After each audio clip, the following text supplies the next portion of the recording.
What is going on, YouTube? Lamont at large, 500,000, no cheating. Today, we're in Lawrence, Kansas. I'm going to tell you a really quick story of a road rage incident that started right here at this very intersection. A couple of guys having a disagreement, and it resulted in both of their deaths. A rather silly altercation, if you ask me. Without further ado, I'll tell you what happened right now.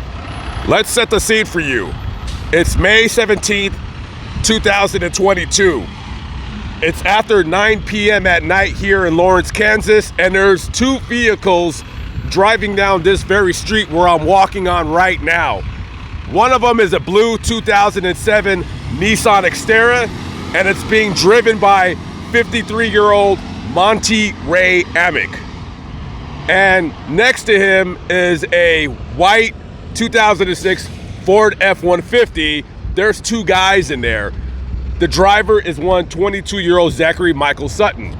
Now, Zachary, he likes his truck loud, right? So he has those loud exhaust pipes, you know, the ones that you hear the guy coming from like a quarter of a mile away. And, you know, he probably likes to, you know, let everybody know, hey, Zachary's around. Zachary's here, guys. Hey, I hear Zachary coming from down the block, right? Yeah, you know, listen, sometimes it gets a little annoying when you hear these guys with these ridiculous motorcycles and these trucks, whatever. You know, you'll hear them for a few moments and then they disappear. You'll never hear from them again. Well, at least I won't. I don't live in the same city as they do. Anyways, so I guess Monty didn't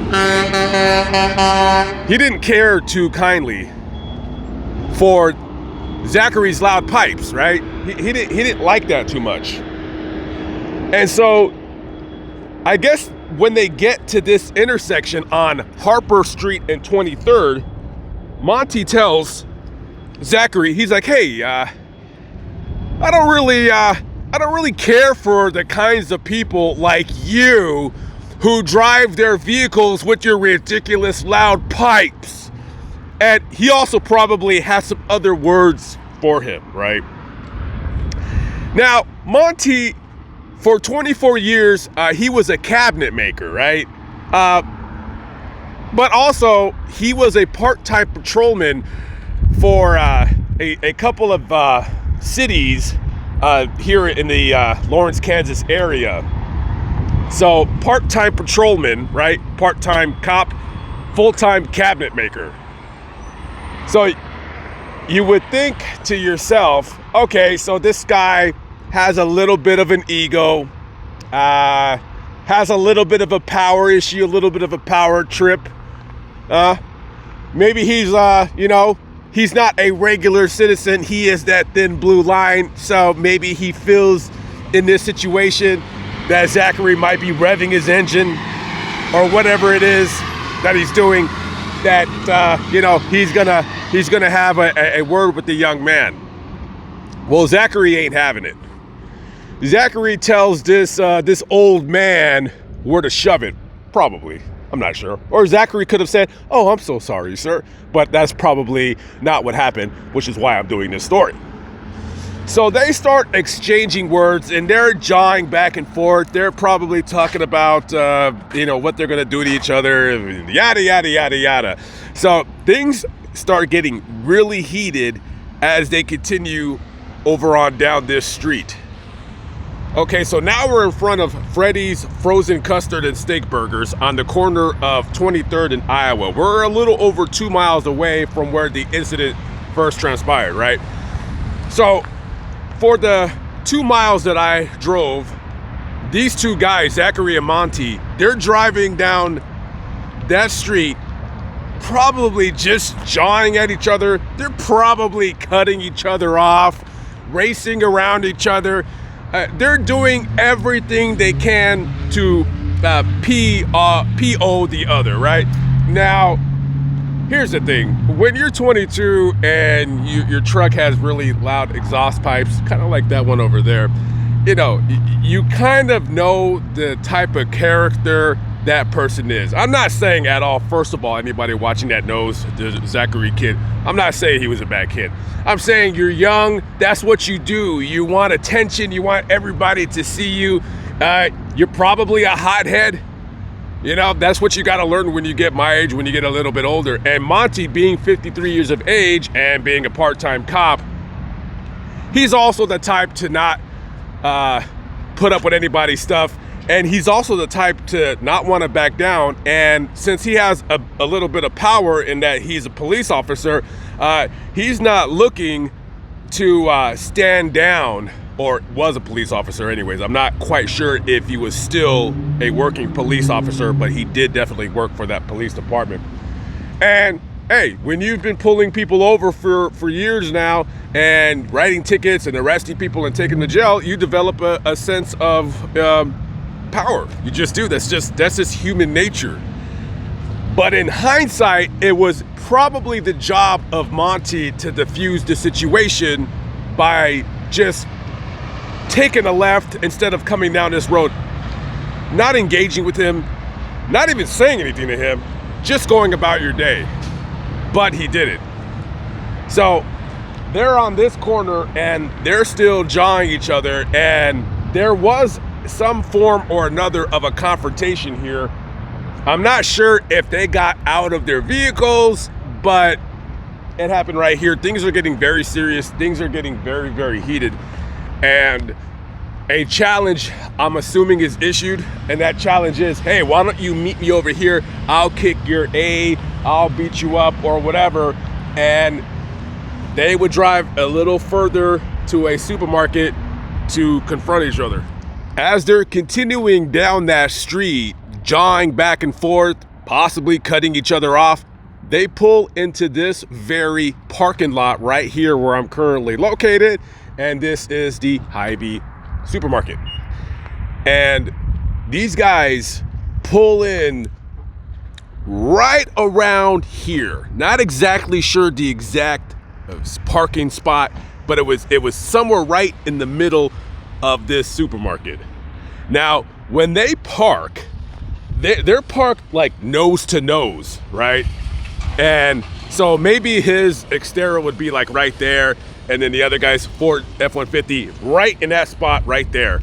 And they both get out, and just like the wild, wild west, guns a-blazing. Guns a-blazing. And the incident happened so quickly. You know, you're in Lawrence, Kansas, 4 or 5 murders a year, which are, still 4 or 5 too many, but for a big city, not a whole lot happening here. And so you have, it's like about 9:30 at night now, and you just hear some shots, pop, pop, pop, pop, pop, pop, pop. So a guy comes out of that, I think that bar right there, a guy that works there, a kid, he wants to be a paramedic. He comes over here to try to help the guys, because now they're both lying on the ground and they're both shot. By the time Lawrence police come over here to the scene, well, there was nothing much that they can do for Zachary because he was pronounced dead at the scene. Now, I don't know why, because Overland Park is like 30 miles away, but it says that they took Monty to an Overland Park hospital. I'm not sure if they took him there because there's a better trauma center, but they took him over there where he was later that night pronounced dead. And that's pretty much the story. I really have nothing further to add because I pretty much have already said it in the previous part of the video. Listen, again, this Monty guy, you're 53 years old. Now, maybe you had a bad day and you're too, not to chastise him because he's no longer with us. And I'm sure he was a good dude. Just, again, good people, hey, we all have bad days. We all have bad days. I know I've had plenty of bad days. Some of you guys have seen some of those videos of me having bad days, but you got to realize, especially when you're 53 years old, when you're a half a century years old, or older, you got to be the smart person at the scene and just be like, you know what, this is ridiculous. Because this kid has loud pipes on his truck, okay, I would have had to have listened to it for about 3 minutes, and then he would have disappeared until the next time, right? Because they both lived in Lawrence. But because this cop could not ignore the fact that this kid's truck was too loud. I mean, absolutely ridiculous. And, you know, the kid, hey, listen, you're 22, you're going to be 22. You know what I mean? He could have just been like, you know, shut up, old man. And then like, you know, peeled out, but he wasn't going to do that. You had two guys who both had guns and were not going to stand down. And, you know, listen, I wasn't there. For all I know, the you know, Monty guy, he could have been the aggressor, and maybe Zachary was defending himself. When you carry a gun, when you carry a pistol, that's when you should be the least aggressive, right? That's when you say, you know what, I'm not going to be that aggressive, and I'm just gonna leave it alone. But these two, they couldn't leave it alone, and it ended in a when I say needless, I mean that's an understatement, an absolutely needless, in a sense, a double murder. Absolutely insane. All right, guys, Lamont at large. I am out of here. I'm hitting the road. I'm trying to decide now whether if I should start driving straight back to the West Coast or what. I'm not really sure. Well, I'll sit in my van, have a cup of coffee, and just think about it. Before I leave, guys, the road rage thing, as you know, in my video before, I kind of mentioned the story is similar. Like, I got a little bit heated with somebody else, and they ended up shooting at me, excuse me. Learn my lesson. Whenever you deal with road rage, if maybe you accidentally cut somebody off and you didn't know it, and somebody's going crazy and they're chasing you around and they're shaking their fist at you, do yourself a favor. Just get away from them. Create some distance. Take your foot off the gas. Don't press on the brake. Just take your foot off the gas and let them go. It's not worth it. It's just not worth it. You'll probably never see them again anyways. Just let them go. Let them go. I'll catch up with you on the next episode. Peace out.